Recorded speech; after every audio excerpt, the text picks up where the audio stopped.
Hello, how are you? Welcome to Meet Now English. Today, what we'll be seeing is particularly one single topic called growth from the living world. When it comes to growth, we have a lot of ideas, thoughts in our mind, and as we have grown up, we have understood these thoughts to be growth. So, what exactly is growth? And the basic question why it is not taken as a defining property, we will concentrate on this question. But before that, let us study a little bit about growth, its characteristics, what actually it is divided into, and why we will consider this as not a defining property lastly. First, increase in mass or overall size of a tissue or organism or its parts is called growth. This means that growth can be either one, increase in mass or overall size of a tissue or organism, right? And lastly, in its parts also.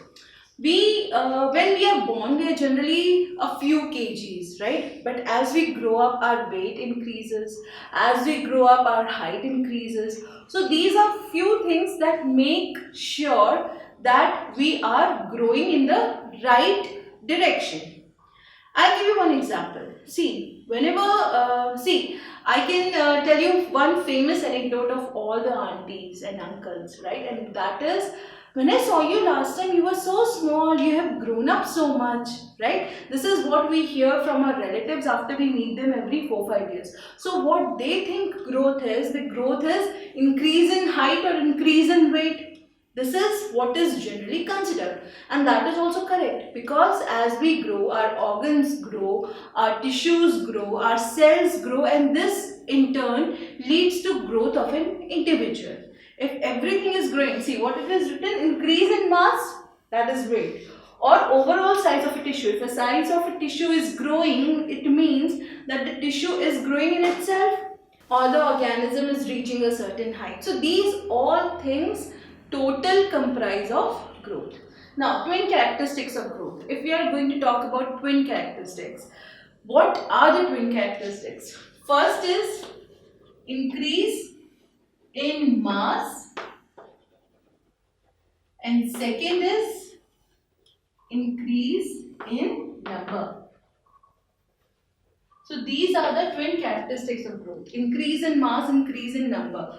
The perfect example for this is amoeba. It also grows in mass, it also grows in number. Reproduction and growth are synonymous when it comes to unicellular animals like amoeba. So, let me tell you one more example wherein we can see that the growth is taken by to be increase in mass. Supposedly, you must have seen sand dunes in Rajasthan or any other desert.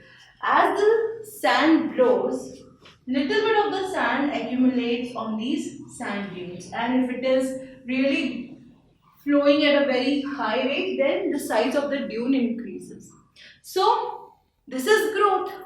But is that sand dune a living being?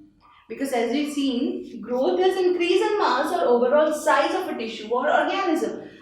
Increase in mass, the size is also increasing. So that way sand dune must be a living being, right?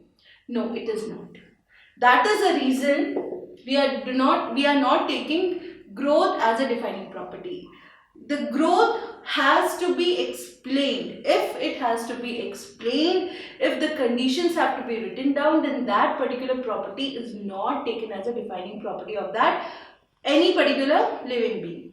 See, for example, as we move ahead, we'll be seeing reproduction, we'll be seeing consciousness, self-awareness, metabolism. So these things each will encompass a different area, and as far as growth is concerned, we have to write down the conditions. If the growth is from inside, if the plant is growing, if the animal is growing, then it is growth. But if it is sand dune, although growth is taking place, but again it is not from the inside, it is only from the outside. So we have to explain the condition. So this is not where growth is right.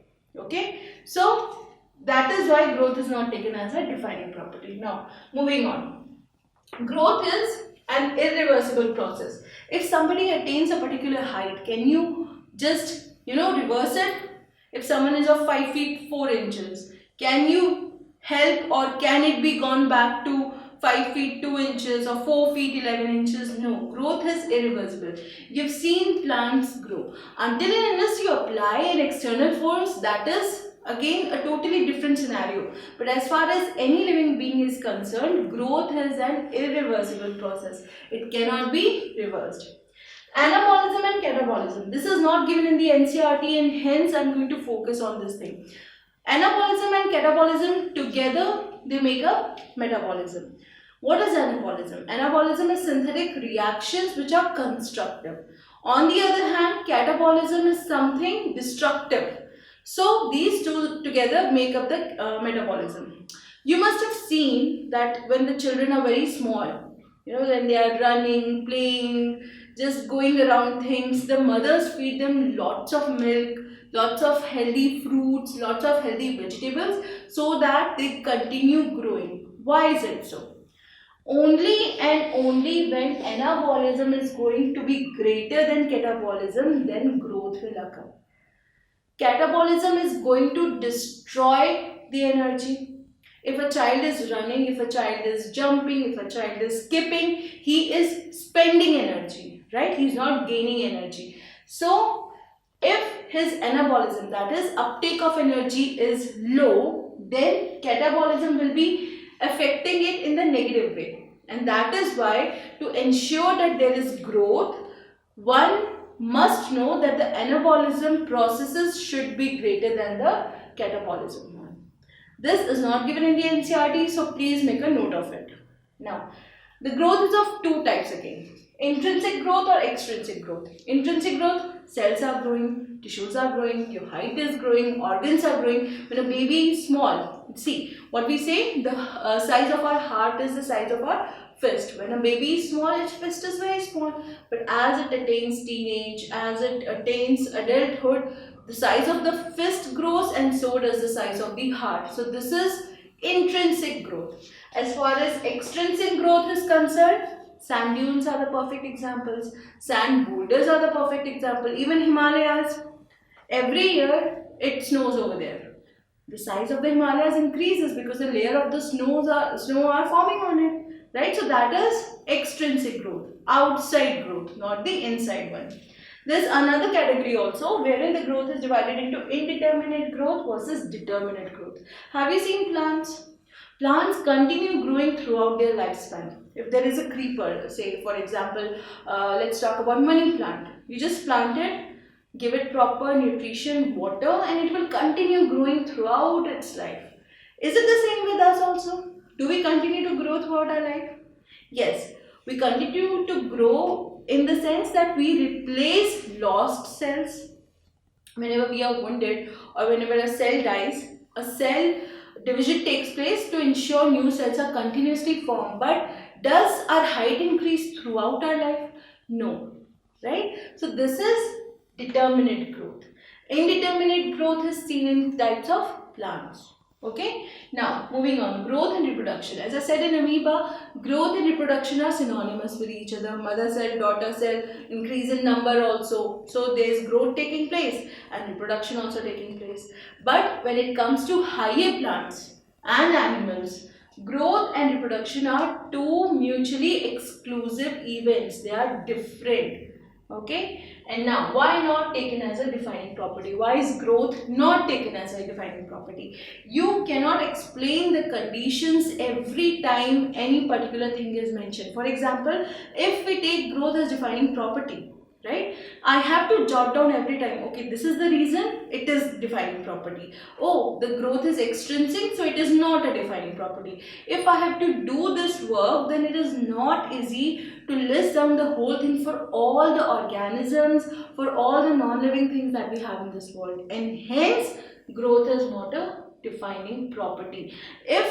See, what are the conditions for a defining property? If I mention that property, you should be easily able to understand that, okay, fine, this property is mentioned, that is why this particular organism or thing is living, because earlier, before than that, you don't know whether it's living or not. But if I say that that particular organism or thing has self-awareness, right, So it is a man or woman. If he can process things, it is a living being. So these are the defining properties. When I say growth, I have to mention the number of conditions, and it is not possible every time, and hence growth is not a defining property. Okay, so here we finish growth from the living world. It is easier, however still sometimes confusions persist, so it is my humble request that do comment whatever your confusions are, whatever questions you have. What I suggest is just read this from NCERT, include the extra points that I have given which are not given in the NCERT, make your own short notes, and then if you still have any problem, comment. As I said, you can also contact us through the social media links that are given in the description. Also subscribe to the channel so that whenever a new video is put up, you get a notification, and for that you have to press the bell icon. So read it properly, solve the questions that you get on growth. If you have any problems, like I said, contact us. So keep studying, stay safe, and take care.